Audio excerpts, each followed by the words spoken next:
আমরা যখন audio record করে দেখা যায় অনেক সময় অডিও রেকর্ড করার পরে এডিটিংয়ে বসার সময় দেখি আমাদের অডিওতে একটা নয়েজ শোনা যাচ্ছে। সেই নয়েজটা হতে পারে হামিং নয়েজ কিংবা কোনো স্ট্যাটিক সাউন্ড, যেটা নর্মালি যেটা হয় ইলেকট্রিক্যাল ইন্টারফারেন্সের কারণে হয়ে থাকে। আমরা যেটা করি নর্মালি আমাদের যদি বাজেট খুব কম থাকে আমরা এই ধরনের বয়ার যে মাইক্রোফোনগুলো রয়েছে ল্যাভেলিয়ার মাইক্রোফোন এগুলো ব্যবহার করি। তো এটার যে প্রবলেম সেটা হলো এটা অনেক লং একটা আসলে কেবল থাকে। এই কেবলের কারণে অনেক সময় দেখা যায় আমরা যখন আসলে ক্যামেরা থেকে অনেক দূরে কোথাও দাঁড়িয়েছি আমাদের এই কেবলটা কোনো ইলেকট্রিক্যাল লাইনের উপর দিয়ে চলে গিয়েছে, সেক্ষেত্রে সেই লাইন থেকে ইন্টারফারেন্স কিন্তু ইন্ট্রোডিউস হতে পারে আপনার অডিওতে। আবার অনেক সময় দেখা যায় আমরা ডিরেক্টলি এটাকে আসলে আমাদের কম্পিউটারের সাথে কানেক্ট করছি, এই যে প্রান্তটি রয়েছে সেটা। তো কম্পিউটারে যেটা হয় কম্পিউটারের ভিতরে কিন্তু পাওয়ার সাপ্লাই রয়েছে, এছাড়া আরো অন্যান্য অনেকগুলো যন্ত্রাংশ রয়েছে, যার কারণে আপনার অডিওটাই কিন্তু ইন্টারফারেন্স আসলে ইন্ট্রোডিউস হতে পারে। এই কারণে আপনার হামিং নয়েজ কিংবা স্ট্যাটিক যে সাউন্ড সেগুলো চলে আসতে পারে। তো এইটার যে সলিউশন সেটা হলো রেকর্ডিং এর সময় যদি আপনি করতে পারেন সব থেকে বেস্ট হয়। রেকর্ডিং এ কিভাবে সলভ করবেন, আপনি যখন কম্পিউটারে কানেক্ট করছেন যদি দেখেন আপনার হামিং নয়েজ চলে আসছে তাহলে বুঝতে পারবেন আপনার এখানে ইলেকট্রিক্যাল যে ইন্টারফারেন্স সেটা চলে আসছে। সেক্ষেত্রে আপনারা কোনো ইউএসবি সাউন্ড কার্ড আসলে ব্যবহার করতে পারেন। অনেক সময় দেখা যায় ইউএসবি সাউন্ড কার্ড যখন আপনি ব্যবহার করছেন এই সমস্যাটার আসলে সমাধান হয়ে যাচ্ছে।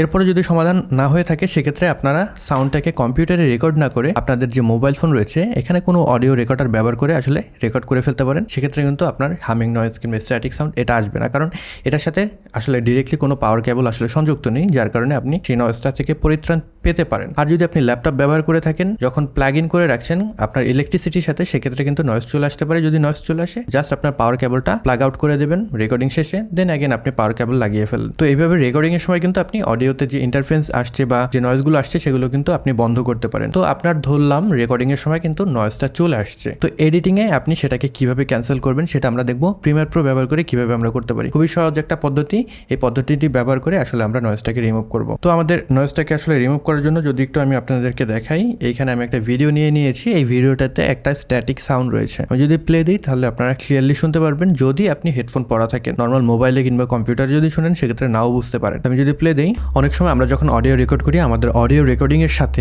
আমাদের লো ফ্রিকোয়েন্সিতে একটা হামিং নয়েজ আপনি শুনতে পাচ্ছেন। এটাকে কিভাবে আমরা ক্যান্সেল করতে পারি, তো আমরা যে টেকনিকটা এখানে ফলো করব সেটা হলো যে হামিং নয়েজটা আছে সেটা নির্দিষ্ট একটা ফ্রিকোয়েন্সিতে আসলে অ্যাক্টিভেটেড রয়েছে, আমরা সেই ফ্রিকোয়েন্সিটাকে ডাউন করে দেবো যাতে করে সেই নয়েজটা শোনা না যায়। এর জন্য আমাদের চলে যেতে হবে ইফেক্টস প্যানেলে। এখান থেকে আমরা যদি অডিও ইফেক্টসে যাই, এটার ভিতরে যদি আমরা ইকিউ এর ভিতরে যাই, ফিল্টার অ্যান্ড ইকিউ, এর ভিতরে আমরা পেয়ে যাবো প্যারামেট্রিক ইকুয়ালাইজার নামে একটা ইকুয়ালাইজার। এটাকে ড্র্যাগ করে আমাদের ভিডিওর উপরে ছেড়ে দিলাম। তো এখানে অ্যাপ্লাই হয়ে গেল। এবার চলে যাবো ইফেক্ট কন্ট্রোল প্যানেলে। আমাদের যে ভিডিওটা রয়েছে যে কোনো নির্দিষ্ট একটা অংশ আসলে আমরা মার্ক আউট করে নেব। মার্ক আউট করার জন্য জাস্ট কিবোর্ডে যদি ও প্রেস করি এখানে আউট পয়েন্ট সেট হয়ে গেল। এবার এখান থেকে আমাদের লুপ প্লেব্যাকের অপশনটা চালু করে দেবো। লুপ প্লেব্যাক যেটা করবে আমাদের এই মার্ক ইন এবং মার্ক আউটের এই অংশটা বারবার প্লে করবে। তো আমাদের কিন্তু সেটা শেষ হয়ে গেলে আবার অ্যাগেন প্লে দিতে হচ্ছে না। এই অপশনটা না থেকে থাকলে আপনাদের এখানে এই যে প্লাস সাইন রয়েছে এই প্লাস সাইনে আপনারা ক্লিক করবেন। তো এখানে অনেকগুলো অপশন আপনারা পেয়ে যাবেন। এখান থেকে আপনারা জাস্ট এটাকে ড্র্যাগ করে এই জায়গায় বসিয়ে দিলে কিন্তু হয়ে যাচ্ছে। তো এখন যদি আমরা চলে যাই আমাদের এফেক্টস কন্ট্রোল প্যানেলে, এখানে দেখতে পাবো আমাদের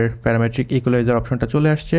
এডিটে যাব আর আমরা যদি প্লে দেই, অনেক সময় আমরা যখন অডিও রেকর্ড করি তাহলে আমরা নয়েজটা শুনতে পাচ্ছি। তো এখানে যে টেকনিকটা ফলো করবো, আমাদের যে এই অপশন রয়েছে ফ্রিকোয়েন্সির, এখান থেকে এই জিরোটাকে আমরা ইনক্রিজ করব অ্যান্ড নিচে যে 2 এর অপশন রয়েছে যেটা উইথ আমাদের ফ্রিকোয়েন্সি, এটাকে আমরা ইনক্রিজ করব। এখন আমরা এটাকে যদি আরো ইনক্রিজ করি তাহলে আমরা উপরের যে অংশ রয়েছে অ্যাকচুয়াল ফ্রিকোয়েন্সির যে নাম্বারটা রয়েছে সেটাকে যদি আমরা চেঞ্জ করি তাহলে এই অংশটাকে আমরা মুভ করতে পারবো। এভাবে মুভ করে করে দেখবো আসলে কোন জায়গা থেকে আমাদের নয়েজটা আসছে। আমি যদি প্লে দেই আমাদের অডিও রেকর্ডিং এর সাথে একটা হামিং নয়েজ কিংবা স্ট্যাটিক নয়েজ এগুলো চলে আসে।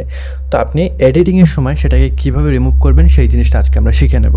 অনেক সময় আমরা যখন অডিও, তো আপনারা দেখতেই পাচ্ছেন এই জায়গা থেকে আমাদের নয়েজটা চলে আসছে। এখন আমাদের যে কাজটা করতে হবে ঠিক অপোজিট কাজটা করবো। এখানে বাড়িয়েছিলাম শোনার জন্য বা ডিটেক্ট করার জন্য। এবার যদি আমরা এটাকে লোয়ার করে দেই, জাস্ট ক্লিক অ্যান্ড ড্র্যাগ করে আমরা যদি এদিকে নিয়ে আসি তাহলে এটা নিচের দিকে চলে আসবে। আমরা প্লে করি আমাদের অডিও রেকর্ডিং এর সাথে একটা হামিং নয়েজ কিংবা স্ট্যাটিক নয়েজ, তাহলে এটা আমরা দেখবো চলে গিয়েছে। এখন আমরা আমাদের পজিশন মতো আসলে এই ফ্রিকোয়েন্সিটাকে কতটুকু বাদ দিতে চাই, কতটুকু বাদ দিলে পরে আমাদের হামিং নয়েজটা শোনা যাচ্ছে না, এই অবস্থায় আমরা যাব সেই জিনিসটা আমরা দেখবো এগুলো চলে আসে।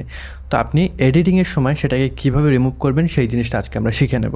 অনেক সময় আমরা যখন অডিও রেকর্ড করি আমাদের তো আমরা যতদূর পসিবল কম ফ্রিকোয়েন্সি নেব যাতে করে আমাদের অ্যাকচুয়াল যে ভয়েসের যে অডিও রয়েছে সেটাতে যাতে করে ইন্টারাপশন না চলে আসে, সেই ভয়েসটা যাতে ইন্ট্যাক্ট থাকে। তো এখন যদি প্লে অডিও রেকর্ডিং এর সাথে একটা হামিং নয়েজ কিংবা স্ট্যাটিক নয়েজ, এখানে আর কোনো হামিং নয়েজ নেই। এইভাবে আমরা যে কোনো নির্দিষ্ট একটা নয়েজ যদি থাকে, কোনো স্ট্যাটিক সাউন্ড কিংবা হামিং সাউন্ড, সেক্ষেত্রে কিন্তু আমরা জাস্ট এই টেকনিকটা ফলো করে সেই নয়েজটাকে রিমুভ করে দিতে পারবো। তো এই ছিল আজকের ভিডিও। আশা করি ভিডিওটি আপনাদের ভালো লেগেছে। যদি ভালো লেগে থাকে কিংবা এই ভিডিও থেকে যদি নতুন কিছু শিখে থাকেন সেক্ষেত্রে এই ভিডিওটিতে একটি লাইক দিতে পারেন, কমেন্ট বক্সে আপনাদের মতামত জানান। জানাতে পারেন। এই চ্যানেল আপনি নতুন হয়ে থাকলে সাবস্ক্রাইব করে রাখতে পারেন, কারণ প্রত্যেক দিন কিন্তু আমি আপনাদের জন্য এই জাতীয় ভিডিও আপলোড করে যাচ্ছি। সবাই ভালো থাকবেন, সুস্থ থাকবেন। পরবর্তী ভিডিওতে নতুন কোনো বিষয় নিয়ে আবার দেখা হচ্ছে। Until then, good bye.